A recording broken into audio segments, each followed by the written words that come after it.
जय हिंद दोस्तों, आप देख रहे हैं छोटन स्टडी पॉइंट।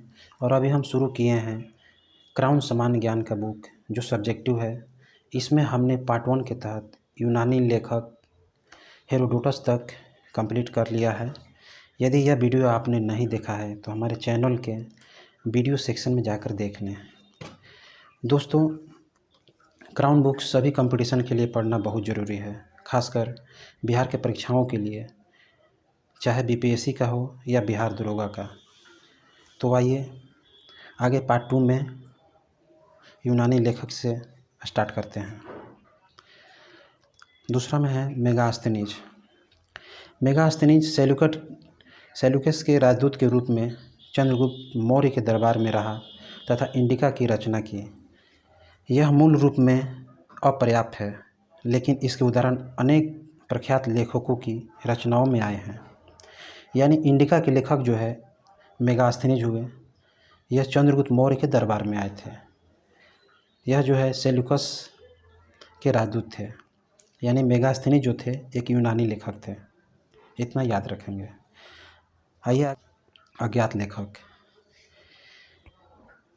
अज्ञात लेखक एक यूनानी लेखक ने ईस्वी सन की पहली सदी में भारतीय बंदरगाहों, प्राकृतिक स्थिति एवं व्यापार पर प्रकाश अपनी रचना पेरिप्लस ऑफ द एरिथ्रियन सी यानी लाल सागर का विवरण में दिया है।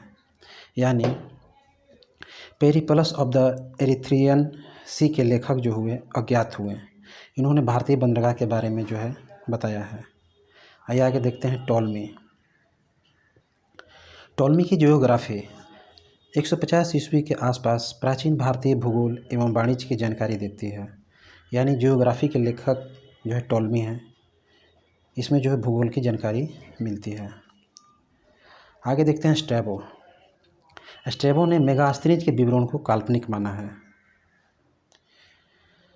आगे देखते हैं रोमन लेखक। पहला है प्लिनी। प्लिनी को नेचुरलिस हिस्टोरिका भारत और इटली के बीच होने वाले व्यापारिक संबंधों की जानकारी देती है। यानी नेचुरलिस हिस्टोरिका के लेखक कौन हुए? प्लिनी। आगे देखते हैं चीनी विवरण के बारे में। चीनी पर्यटक भारत में बौद्ध धर्म के अध्ययन तथा बौद्ध तीर्थों का दर्शन करने आते थे। इसमें पहला है फाहियान। यह चंद्रगुप्त द्वितीय यानी गुप्त शासक के शासनकाल में भारत आया। 5वीं सदी के प्रारंभ में उसने फुकोकी की रचना की। इसमें गुप्त काल में भारत के सामाजिक, आर्थिक एवं धार्मिक स्थिति पर प्रकाश डाला। यानी फुकोकी की रचना जो है फाहियान ने किया था। यानी फ से फाहियान, फ से फुकोकी, ऐसा कोऑर्डिनेट करके याद रखेंगे। चलिए नेक्स्ट देखते हैं वेनसांग। इनको युआन च्वांग भी कहा जाता है। यह हर्षवर्धन के समय 629 ईस्वी में भारत आया और CU की रचना की। वाट्स के अनुसार वह भारत को इनटू यानी अर्धचंद्राकार नाम देता है। वेनसांग के मित्र विली ने वेनसांग की जीवनी लिखी। इसने हर्षकालीन राजनीति के साथ साथ धर्म, रीति रिवाज एवं समाज का वर्णन किया है। इसमें 138 देशों का विवरण मिलता है। चलिए नेक्स्ट देखते हैं इत्सिंग। यह 7वीं शताब्दी में भारत आया तथा नालंदा एवं विक्रमशिला विश्वविद्यालयों का वर्णन किया। चलिए आगे देखते हैं अरबी लेखक। अरबी लेखक में पहला है सुलेमान। वह 9वीं शताब्दी में भारत आया तथा पाल एवं प्रतिहार शासकों के बारे में लिखा। दूसरा है अलुबर्नी। ये बहुत ही मशहूर हैं। अलुबर्नी मोहम्मद गजनवी के समकालीन थे। इसने तहकीकात हिंद यानी किताब उल हिंद की रचना की। इसमें भारत के निवासियों की दशा का वर्णन किया है। यानी तहकीकात हिंद यानी किताब उल हिंद की रचना किसने किया? अलुबर्नी ने।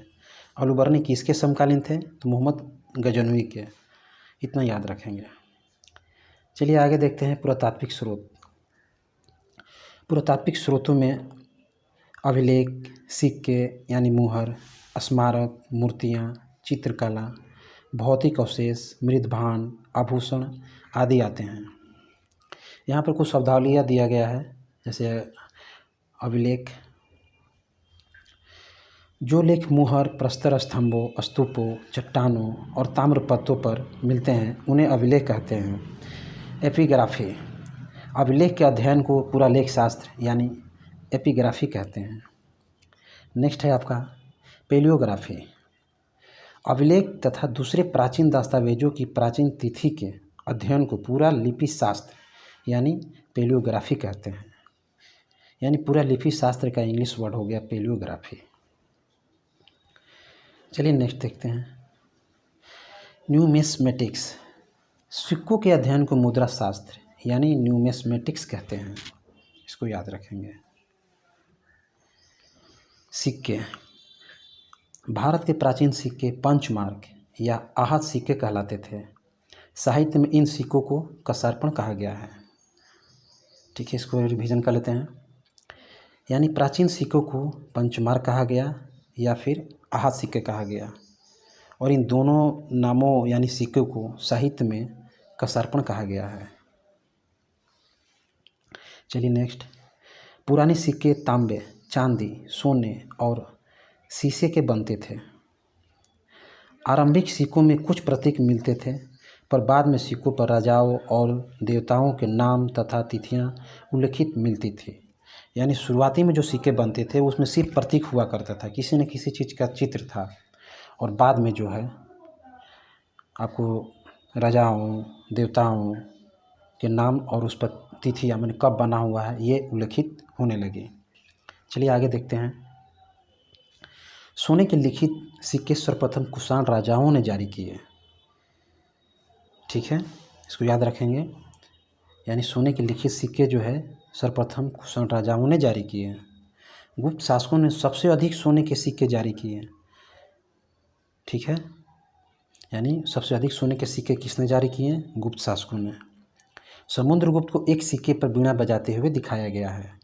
यानी किस शासक को सिक्के पर बीड़ा बजाते हुए दिखाया गया है? तो समुद्रगुप्त को। सातवाहनों ने सिक्के यानी लेड के सिक्के जारी किए। यानी क्वेश्चन पूछता है कि लेड के सिक्के किस शासक ने जारी किए? तो सातवाहनों ने। गुप्त काल में स्वर्ण सिक्कों को दिनार एवं चांदी के सिक्कों को रूपक कहते थे। यानी क्वेश्चन आएगा कि रूपक किस सिक्कों को कहा जाता था? तो चांदी के सिक्कों को। और दिनार के सिक्कों को कहा जाता था? तो स्वर्ण सिक्कों को। और किस काल में? गुप्त काल में। आइए आगे देखते हैं अभिलेख।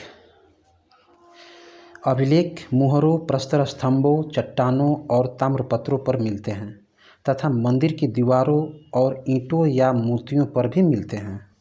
सबसे अधिक अभिलेख मैसूर संग्रहालय में संग्रहित है। यानी अभिलेख जो हैं सबसे अधिक कहाँ पर है संग्रहित किया गया है? मैसूर संग्रहालय में। मौर्य उत्तर और गुप्त काल के अधिकांश अभिलेख कार्पस इंस्क्रिप्शनम इंडिकेरम नामक ग्रंथ में संकलित है। यानी मौर्य और मौर्य उत्तर और गुप्त काल के जो भी अभिलेख हैं वो किस ग्रंथ में है? कार्पस इंस्क्रिप्शनम इंडिकेरम में। इतना याद रखेंगे। अभिलेखों में प्रयुक्त लिपियाँ। पहला है प्राकृत लिपि। आरंभिक अभिलेख प्राकृत भाषा में है। दूसरा है ब्राह्मणी लिपि। अशोक के शिलालेख ब्राह्मणी लिपि में है। यह लिपि बाएं से दाएं लिखी जाती है। यानी ब्राह्मणी लिपि जो है बाएं से दाएं लिखी जाती है। इसको इस तरह से भी कोऑर्डिनेट करके हम याद कर सकते हैं। यानी ब से ब्राह्मणी, ब से बाएं। तीसरा है खरोष्टी लिपि।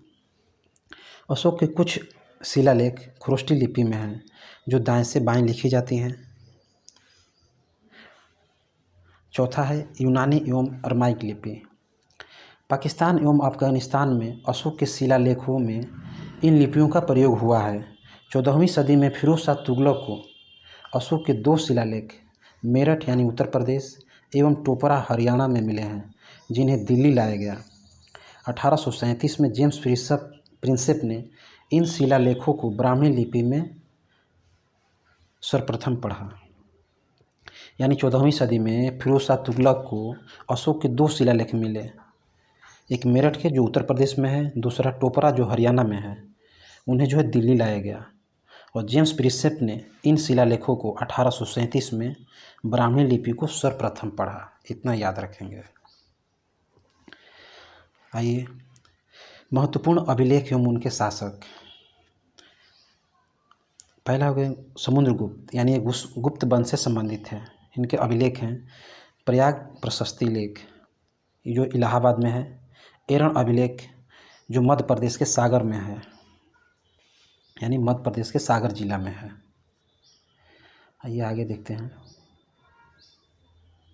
रुद्रदामन, रुद्रदामन जो एक ये शक वंश से संबंधित है।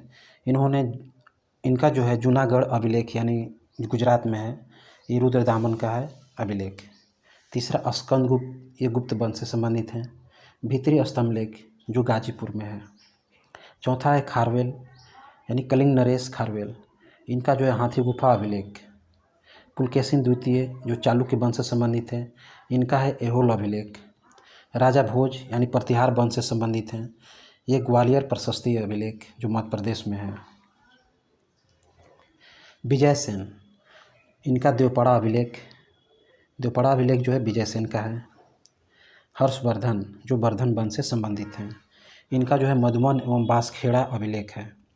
यशोधर्मन जो मालवा नरेश यशोधर्मन, मंसूर प्रशस्ति अभिलेख, यानी क्वेश्चन आएगा कि मंसूर प्रशस्ति अभिलेख किसका है, तो मालवा नरेश यशोधर्मन का है।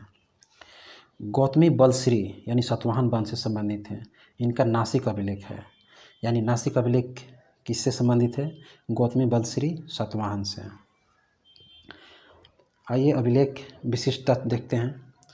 रुद्रदामन का जूनागढ़ अभिलेख संस्कृत भाषा में जारी प्रथम अभिलेख माना जाता है, यानी प्रथम अभिलेख कौन सा है, रुद्रदामन का जूनागढ़ अभिलेख जो संस्कृत भाषा में है। नेक्स्ट देखते हैं पुलकेशिन द्वितीय का एहोल अभिलेख उसके दरबारी कवि रविकीर्ति द्वारा रचित है, यानी एहोल अभिलेख जो है कि रचिता कौन है, रविकीर्ति। ये किसके दरबारी कवि थे, पुलकेशिन द्वितीय के, इतना याद रखेंगे।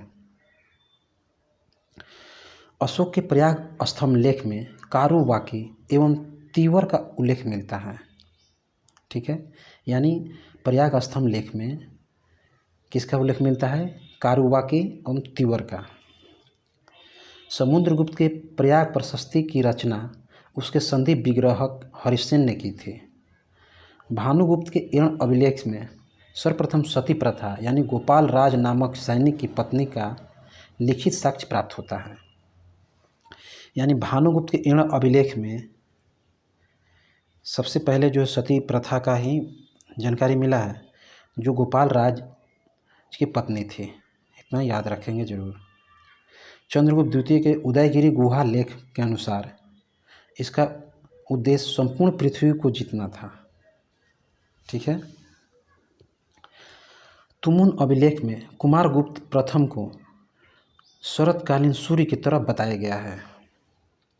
स्कंदगुप्त के भीतरी अभिलेख में हूणों के आक्रमण का उल्लेख मिलता है, यानी भीतरी अभिलेख में किसका उल्लेख मिलता है, हूणों के आक्रमण का, ठीक है, यानी भीतरी अभिलेख किसका है, स्कंदगुप्त का है, ठीक है। मंसूर अभिलेख में यशोधर्मन को जनेंद्र कहा गया है, यानी किस अभिलेख में यशोधर्मन को जनेंद्र कहा गया है, मंसूर अभिलेख में।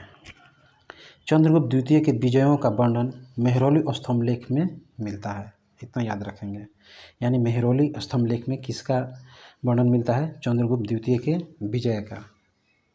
विदेशी अभिलेख, पहला है बोगाचकोई, एशिया माइनर मध्य एशिया से 1400 ईसा पूर्व में प्राप्त संधि पत्र अभिलेख में वैदिक देवता मित्र, वरुण, इंद्र और नातस्य के नाम उल्लेखित हैं।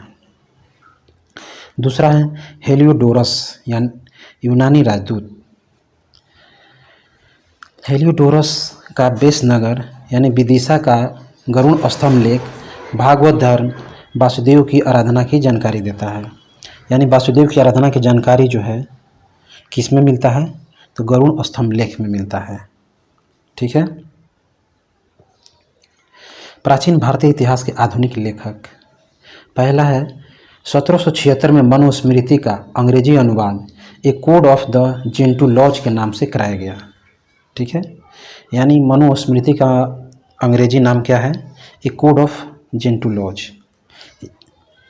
दूसरा देखते हैं, Sir William Jones Asiatic Society of Bengal के संस्थापक ने 1789 में अभिज्ञान शकुंतलम का अंग्रेजी अनुवाद किया। यानी अभिज्ञान शकुंतलम का अंग्रेजी अनुवाद कब किया गया? 1789 में। किसने किया? सर विलियम जोन्स ने। ठीक है, इन्होंने एशियाटिक सोसाइटी ऑफ बंगाल के स्थापना किए थे, इतना याद रखेंगे। तीसरा है विल्किंस। विल्किंस ने 1785 में भागवत गीता का अंग्रेजी में अनुवाद किया। ठीक है ना, यानी भागवत गीता का अंग्रेजी में अनुवाद किसने किया? विल्किंस ने। कब किया? 1785 में। विंसेंट आर्थर स्मिथ की पुस्तक अर्ली हिस्ट्री ऑफ इंडिया में प्राचीन भारत का सुव्यवस्थित इतिहास प्रस्तुत किया गया है। ठीक है, यानी अर्ली हिस्ट्री ऑफ इंडिया किसका पुस्तक है? विंसेंट आर्थर स्मिथ का। चलिए आगे देखते हैं। ब्रिटिश इतिहासकार A.L. वैसम ने वंडर दैट वाज इंडिया लिखी। यानी वंडर दैट वाज इंडिया किसने लिखा? तो A.L. वैसम ने। यह एक ब्रिटिश इतिहासकार थे। आइए आगे देखते हैं। डी कोसम्बी की कृति an introduction to the study of Indian history, यानी प्राचीन भारतीय इतिहास जानने का एक उत्तम स्रोत है। ये किसका लिखा हुआ है? डी कोसम्बी का। ठीक है ना। An introduction to the study of Indian history के लेखक कौन हुए? डी कोसम्बी। आगे देखते हैं। महत्वपूर्ण रचनाएं एवं लेखक। विज्ञानेश्वर, इन्होंने मिताक्षरा की रचना की है। यानी मिताक्षरा के लेखक कौन हुए? विज्ञानेश्वर। जिमुत वाहन यानी दाय भाग के रचना किसने किया? जिमुत वाहन ने किया। कालिदास। अभिज्ञान शकुंतलम, मालविकांगिनी अग्निमित्रम, रघुवंश की रचना कालिदास ने किया। विशाखदत्त, मुद्रा राक्षस, देवी चंद्रगुप्तम, इनकी रचना विशाखदत्त ने किया। आइए आगे देखते हैं। शूद्रक यानी मृच्छ कटिकम के लेखक शूद्रक हैं। कामसूत्र के लेखक वात्स्यायन हैं। काव्य मीमांसा, कर्पूरी मंजरी, हरविलास, बाल रामायण, ये जो है राजशेखर ने लिखा है। हर्षचरित भट्ट ने लिखा है। विक्रमांक देव चरित ये बिल्हड़ ने लिखा है। अमर कोश की रचना अमर सिंह ने किया है। यानी 9 साहसांक चरित के लेखक पद्म गुप्त हैं। सोमदेव ने ललित विग्रह राज की रचना किए हैं। मेरुतुंग ने प्रबंध चिंतामणि की रचना किए हैं। यानी भास्कराचार्य ने सिद्धार्थ शिरोमणि की रचना किए हैं। अतुल ने मुसिक वंश की रचना किए हैं। नागसेन ने मिलिंद पान्हो ने रचना किए हैं। यानी मिलिंद पान्हो की रचना किसने किया है? नागसेन ने। बृहद संहिता की रचना किसने किया है? वराहमिहिर ने। भवभूति ने उत्तर रामचरित की रचना किए हैं। काव्य दर्शन की रचना दंडी ने किया है। हेमचंद्र सूरी ने कुमारपाल चरित की रचना किया है। जयदेव ने गीत गोविंद की रचना किए हैं। भास ने चारुदत्त सोपन वासवदत्ता की रचना किए हैं। और विष्णु शर्मा ने, आप सभी ने जानते हैं, पंचतंत्र ने लिखा है। यानी पंचतंत्र के लेखक विष्णु शर्मा हैं। आगे देखते हैं। बुद्धचरित, सूत्रालंकार की रचना जो है अशु घोष ने किए हैं। भागवत गीता महाभारत की रचना वेद व्यास ने किए हैं। भक्ति शतक की रचना भर्तृहरि ने किए हैं।